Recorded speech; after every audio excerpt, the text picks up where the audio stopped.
This is going to be a comparison video, so I'm going to compare Prototype franchise with the Destroy All Humans franchise. And yes, this is more so a superpower a comparison, right, with some gameplay details. And yeah, so first off, like Destroy All Humans, you're like an alien, right? You're like an alien with kinetic powers, mind control powers, mind reading powers. You get like a jetpack and as well alien weaponry, access to like a UFO, body snatching abilities, right? Slight like a weird type of shape shifting ability, and yeah. Prototype, you are kind of like this walking virus or this walking mutated virus, but you're like this super powered beast, right? So like you can shapeshift your hands into deadly weapons, right? You're super fast, you're super durable, you're super strong, all those things. You're literally like a physical force like of nature, and yeah.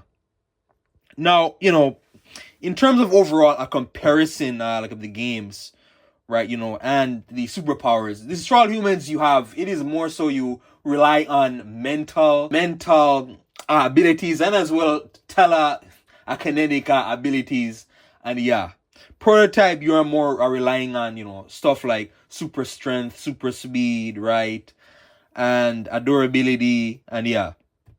So I forgot to specify that this is a comparison of power sets between both franchises. So it's between both franchises, Prototype 1 and 2, and the other side is going to be Destroy All Humans 1, 2, Destroy All Humans, A Path to the Furon. Now in terms of overall, with both games, you can have a lot of fun in these games. A lot of fun, right, to mind controlling people, slicing through a zombie hordes that with your a bare hands, battling tanks, being able to convert objects into ammo, right? And yeah, so lots of fun are to be had in both games. Shape shifting abilities, mind reading abilities, and yeah. Now first off, between both games, you one of the similarities is there's a shape shifting, body snatching disguise mechanism. So Destroy All Humans, right? You kind of it actually changes. So from Destroy All Humans 1, you use a hologram to kind of disguise yourself as humans. Prototype is a little bit different. So Prototype, you consume people or biomass, and you basically take on their form. You take on their physical form, right? Somehow the clothing, they wear, right, and voice, and yeah. Destroy All Humans also, there's another disguise where you do body snatch people. So you do kind of like this, I don't know what it is, you kind of merge your soul with them and then you become that person. So with this disguise ability in both games, it is stealth.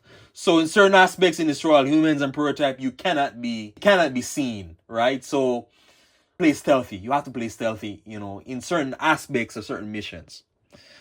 Prototype, is a little bit different. So Prototype, you're more so, I guess it is kind of the same. You're kind of infiltrating military bases in both games. You infiltrate military bases or secret agent bases to gather intel, right? So Prototype is a little bit more so, you take on the disguise of a soldier, you go into a certain area to get intel. Destroy All Humans is a little bit different. Destroy All Humans, you can use a mind reading, which I'm gonna get into a little bit after. You can use mind reading to gather intel, right? And yeah. Other things too as well. So in terms of the comparison, of the power, right? Prototype, the gameplay of Prototype, you move faster. You're more faster. You're more durable, right? You have, there's more versatility, and yeah. Destroy All Humans, it is a little bit slower pace, but you rely more on the mental, abilities for your power set and the weaponry you get. So in terms of the weapons, so Destroy All Humans, you get, various alien weapons, the Zap-O-Matic, the Disintegrator Ray, the Burrow Beast, the Meteor Gun, right? The Plant Gun, the Gastro Turret, and yeah. And these are games throughout the series, right? And throughout the series, the weapon inventory changes. Prototype, your weaponry is more so your hands. So you can shapeshift your hands into these deadly weapons. Sharp claws, this sharp knife, this dangerous whip fist, right? Grab tendrils, right? And yeah, so it is very deadly. These deadly weapons, right, are the more so used as a physical force, a physical extension of your powers. And yeah, as you rip, in prototype, you'll rip through tanks, you'll rip through like these, other giant and mutated creatures, destroy all humans. Going back to it, you'll use your weapons you can melt cars or melt humans, or summon meteors from the sky, right? Small meteors, a plant going, you can summon a plant. There's like a turret, right? So the gastro turret, which is pretty cool. You can zap people, and yeah. Prototype as well in the power sets, you also get like the super move. So prototype 1, you get the spike ability, the spike super move, which you literally create this spike stampede, and it's for crowd control. There's the other one where you create like this tendril explosion, right, of your body, right? And it's mainly used for high damage and high crowd control, get you out of those sticky situations. So like with the weaponry, so the weaponry is more impressive it's kind of hard, it is more impressive. It is more unique in prototype, but in my opinion, it is more impressive in Destroy All Humans. Now, prototype, you can also pick up a military weapons and use them against a military or against the infected. And yeah, but Destroy All Humans, this is the weaponry you get, especially like once you get all of the inventory of the weapons, it is truly a unique. You feel more invincible when you get all weapons in prototype. So prototype, you feel literally OP, right? As you slice through the air like with the blade, or you create stampede spikes with the hammer fist in 2. You use tendrils, right, to rip things apart. It is super epic. In terms of durability of the game, both games, you can be very durable. More so in prototype, but I guess you will die fast. If you're not careful, you will die pretty quickly in both games. Sorry, in both franchises. No, Prototype 2 is easier than Prototype 1. Destroy All Humans 2 is easier than Destroy All Humans 1. And yeah, no, you will die quickly in both games. Destroy All Humans, you have a shield that, kind of shields your body. You're like an alien, so you carry around like this kind of invisible shield. Once that shield goes down, you are vulnerable to damage. Prototype, right? So you're very durable, extremely durable. You're kind of like Wolverine and like Martian Manhunter, right? So you can take a lot of damage. Tank fire, rocket launcher fire, many bullets being shot at you, and yeah. No, you will die, it is a game, right? So, there has to be difficulty. You will die pretty quickly in both games, especially if you play Prototype on hard mode. Or Destroy All Humans if you're not careful, and yeah. But the durability, part of the durability too as well, the avoiding death is the speed, and avoiding damage. So, Destroy All Humans, you can use a jetpack to jetpack away like from damage. Prototype, you can run up walls, run away super fast. And yeah, but you are a lot faster in Prototype. Let's talk about like in terms of like, maneuverability, the traversal arc of these games or movement. Now, Prototype, you can literally run up walls very fast. You upgrade speed over time, you get faster and faster. You can run up walls, you can glide. So a glide is like this slight flight where you can actually move around at the city pretty fast. You can run super fast. And you are also immune to fall damage. Now, Destroy All Humans, the alien, he relies on a jetpack, mainly for getting around the environment. He's not very fast, right? But because he has a shield that regenerates, right? And yeah. Going back to the durability of the game, Destroy All Humans, your shield will regenerate.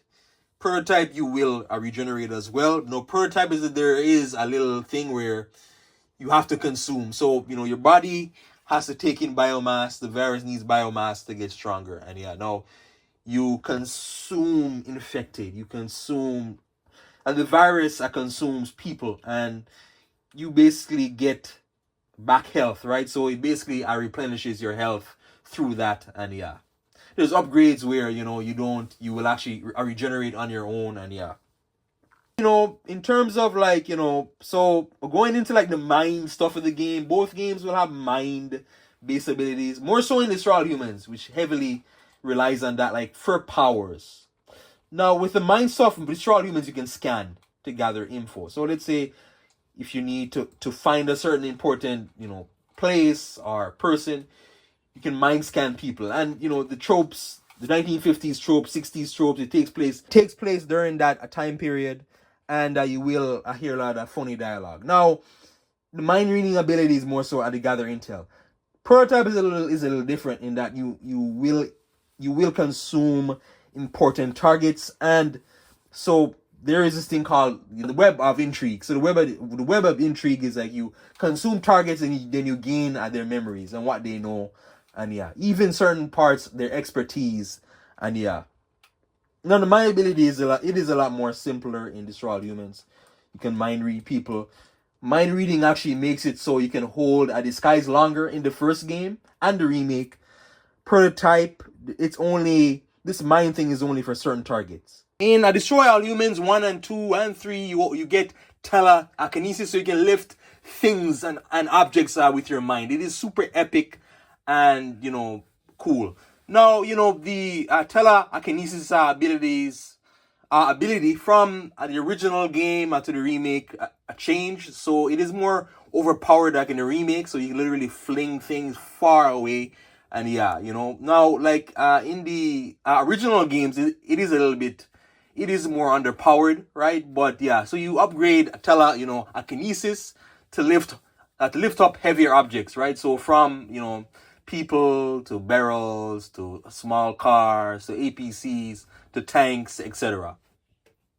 So yeah, telekinesis, that is one of the main powers in Destroy All Humans. And it is also implemented into missions where you have to use telekinesis to move certain objects from point A to point B, and yeah. Now, extra stuff in the game, the UFO.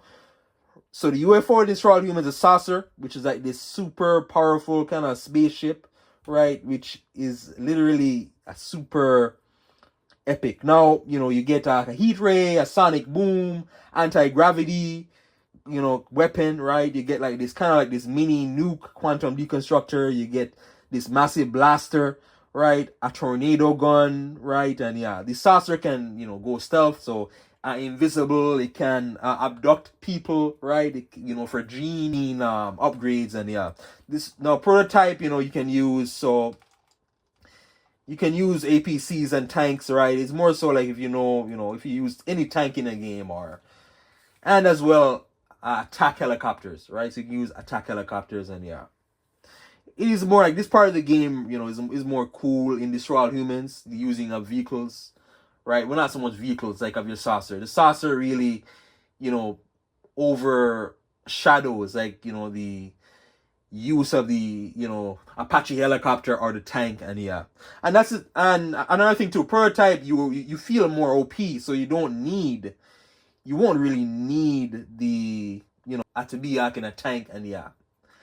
Other extra abilities like in both games, so more so like Destroy All Humans, you can freeze time, so that's another level of OP. You can freeze time, but like freezing time is probably the most cool ability, right? Like in both games. Now freezing time, it is kind of changes, right? So you upgrade it over time, like in the third game, and you get better and better, stronger.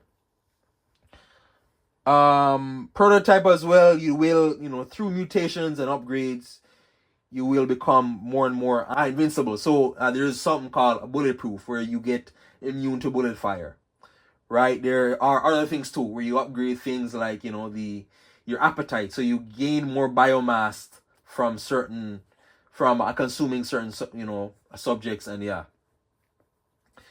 You also get upgrades like in these games. So upgrades differ like in the game. So like with Destroy All Humans, right, there's different types of upgrades, right? So upgrading weaponry, weapon effectiveness, efficiency, right? A health, a jetpack, a capacity, and yeah. There's also gene a gene blender upgrade. So a gene blender upgrade is so it improves your mental powers like telekinesis and certain things like a mind freezing, right, abilities, and yeah, so it can lengthen those things, and yeah. So an upgrade that would be, so you can use telekinesis on a tank, right, and yeah, so you're gathering kind of DNA or like human brains at the gather XP and a gene blender points, and yeah. Prototype is a little different. So prototype, right, so it's like it's the same type of idea, but you're basically using, you know, XP. So you basically gain XP, more and more XP to upgrade things like speed, durability, right? Strength, health. You can actually do something where you gain more health from each consumption, and yeah, you know, you move faster, you glide further, and yeah, prototype 2 it's the same thing. It's just that it's more like a level type basis, and yeah, you also get mutations in prototype 2, so you can become a bulletproof. You can, you know, there's other things too where it's like an infinite glide ability, right? And yeah. Now, in terms of weaknesses, you know, like in these games, in terms of powers and weapons, right? So in Destroy All Humans, I believe, yeah, 1 and 2, they introduced like this generator, this EMP generator that can, you know, stop it, that will stop your, you know, devices like from working. So like your weaponry, like your weapons won't fire, your a jetpack won't work, and yeah. And like if you're in this zone, if you get caught like by these by like kind of this EMP, these small EMP generators, you will temporarily lose the ability to use your weapons. Prototype has, you know, like a bigger weakness in that, you know, more so like in the first game, in that there is a blood tox. So the blood tox is a way to, you know, kind of kill the virus, or like this kind of like antivirus smoke, right? Or, you know, mist. And the smoke, when you go into it, you will lose health. There is this one thing, a certain strain, like this weird strain that, you know, like the soldier injects the main character with, and then this strain stops you like from using, your powers. Except this is more permanent, right? This is more like for a longer period of time, you know. And yeah, so you can't use your powers. You only have, you know, your speed, your traversal abilities, consuming abilities, but you can't use any of your weapons, right? And yeah. So with both games, you can have a lot of fun, right? There's a lot of fun to be had, like in both games. If you're into the superpower or like, you know, superhero or super villain type game, and yeah. You can pick up both. So, you know, as a franchise prototype, there's only prototype 1 and prototype 2. I wish there was prototype 3, but there wasn't. The prototype franchise started like in 2009 with prototype 1. Then 3 years later, 2012 with prototype 2. The company went like out of business, and then Activision, I believe Activision, about 7 years ago, Activision made like some sort of a remastered collection for the PS4, which is actually kind of overpriced. A prototype Biohazard bundle, where I can get 2 games like on the PS4. The other one now, Destroy All Humans. The franchise started with the PS2 generation, and it came, you know, into the 360 Nintendo Wii era, and then, you know, it went. Destroy All Humans got remade a couple years ago, both 1 and 2. The Destroy All Humans 2 remake was one of my most anticipated games of all time. So like that remake, which came out like for PS5, right? And yeah. Now, you know, I can pick up these games at the older versions of these games. I'm not sure about the PS2 prices, but the PS3 prices on prototype games, you know, they're pretty good. $5-10, super cheap. And yeah, now I highly recommend these games if you're into those, you know, superpowers like in games. So please like, share, subscribe. Thanks for watching.